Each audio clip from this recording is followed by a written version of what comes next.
Hello friends, welcome back to my channel. আশা করছি সবাই অনেক অনেক ভালো আছেন। আলহামদুলিল্লাহ, আমিও ভালো আছি। আজ আপনাদের তৈরি করে দেখাবো টক ঝাল মিষ্টি কামরাঙা মাখানো। আশা করছি আজকের কামরাঙা মাখানো রেসিপিটি আপনাদের কাছে ভালো লাগবে। আর ভালো লাগলে অবশ্যই চ্যানেলটি সাবস্ক্রাইব করে নিয়মিত চ্যানেলের সাথেই থাকবেন। এখানে গাছ থেকে পাকা অর্থাৎ ডাসা ডাসা কামরাঙা পেড়ে নিয়ে এসেছি। কামরাঙাগুলো বেছে বেছে লাল লাল দেখে নিয়ে এসেছি। আর সবগুলো কামরাঙা দিয়ে আমি মাখাবো না, জাস্ট 3টি কামরাঙা মাখাবো। তাই কামরাঙাগুলোকে খুব ভালোভাবে ধুয়ে পরিষ্কার করে নিয়েছি। দেন একটি পিলারের সাহায্যে এভাবে আমি কেটে নিচ্ছি। যেহেতু এই ধারগুলো অনেক শক্ত হয় আর অনেকে এটা খেতে পছন্দ করেন না, তাই এটাকে আমি কেটে নিচ্ছি। আমি পিলার দিয়ে কেটে নিচ্ছি, আপনারা চাইলে বটিতেও এই কাজটি করে নিতে পারেন, সেক্ষেত্রে আরও ভালো হবে।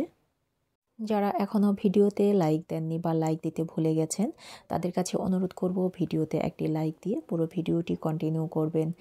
বা যারা কমেন্টস করেন লাইক দেন না, তাদের কাছে অনুরোধ করব একটি লাইক দেওয়ার পর কমেন্ট শুরু করবেন। আমি একটি ছুরির সাহায্যে কামরাঙাটিকে কেটে নেব।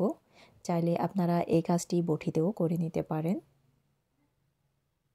আমি খুব মোটা করেও কাটবো না, আবার এটা খুব পাতলা করেও কাটবো না। একেবারে মিডিয়াম সাইজ করে আমি এটাকে কেটে নেব। আমার কামরাঙাটি কাটা হয়ে গেছে, এখন এটিকে আমি বাটিতে উঠিয়ে নিচ্ছি। আর সবগুলো কামরাঙা আমি কেটে নিয়েছি। মাশাআল্লাহ, দেখতে একদম তারার মতো দেখাচ্ছে। আমি একটি কাঁচামরিচকে কুচি করে কেটে নিয়েছি। তাতে দিচ্ছি হাফ চা চামচ বিট লবণ, হাফ চা চামচ চিলি ফ্লেক্স, দিচ্ছি হাফ চা চামচের একটু কম হলুদের গুঁড়া, হাফ চা চামচের একটু কম হবে ভাজা জিরার গুঁড়া, আর হাফ চা চামচের একটু কম দিয়ে দিচ্ছি ধনিয়া গুঁড়া। এখন সবগুলো উপকরণকে আমি হাত দিয়ে খুব ভালোভাবে মসলে মসলে মেখে নেব। মনে রাখবেন, যে কোনো ফল মাখানোর ক্ষেত্রে যদি মশলাগুলোকে খুব ভালোভাবে মেখে নেন, সেক্ষেত্রে খুব ভালো ফলাফল পাওয়া যায়। দিচ্ছি পরিমাণ মতো সরিষার তেল। এখন তেলের সাথে সবগুলো মশলাকে আমি মিক্সড করে নেব। এখন মশলার উপর কামরাঙাটিকে আমি ঢেলে নেব, অর্থাৎ সবগুলো কামরাঙা আমি ঢেলে নেব। যদি হাত দিয়ে এই কাজটি করেন, সেক্ষেত্রে অনেক ভালো ফলাফল পাবেন। তো সুপ্রিয় দর্শক, চলে যাই আমরা কামরাঙা মাখাতে। দেখতে পাচ্ছেন যে বাটিটা অনেক ছোট হয়ে গেছে, যার কারণে আমি এটা কিছুতেই ভালোভাবে মাখাতে পারছি না। তাই অন্য একটি বড় প্লেটে এটাকে আমি ট্রান্সফার করে নিলাম। আর সব মশলাগুলোকেও আমি ট্রান্সফার করে নিচ্ছি। আর হাত দিয়ে খুব ভালোভাবে এটাকে আমি মেখে নিচ্ছি। সুপ্রিয় দর্শক, যে কোনো ফল মাখানোর ক্ষেত্রে আপনারা হাত দিয়ে খুব ভালোভাবে মসলে মসলে মেখে নেবেন। মনে রাখবেন, যত ভালোভাবে আপনি মশলাতে পারবেন, খাবারটা খেতে ঠিক ততটাই মজা লাগবে। এখন দিয়ে দিব কাসুন্দি। আর এখানে আমি 1 টেবিল চামচ কাসুন্দি দিয়ে নিচ্ছি। তবে হাতের কাছে যদি আপনাদের কাসুন্দি না থাকে, সেক্ষেত্রে আপনারা সরিষা বাটাও দিয়ে নিতে পারেন। দিচ্ছি 3 চা চামচ চিনি।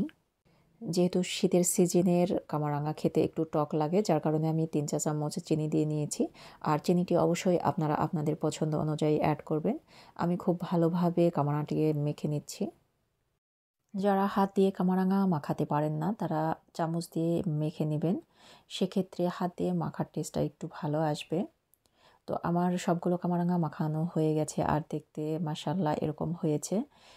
তো আমার কামরাঙা মাখানো কেমন হয়েছে অবশ্যই কমেন্টসে জানাবেন। ভালো লাগলে লাইক, কমেন্ট এবং বেশি বেশি শেয়ার করবেন। মনে রাখবেন, আপনার একটি শেয়ার হাজারো মানুষের কাছে পৌঁছে দেবে আমার রান্নার রেসিপি। তো আগামী দিনে এরকম মজার এবং ইউনিক রেসিপি দেখার আমন্ত্রণ জানিয়ে আজকের মতো বিদায় নিচ্ছি। সবাই অনেক অনেক ভালো থাকবেন আর আমার জন্য অনেক অনেক দোয়া করবেন।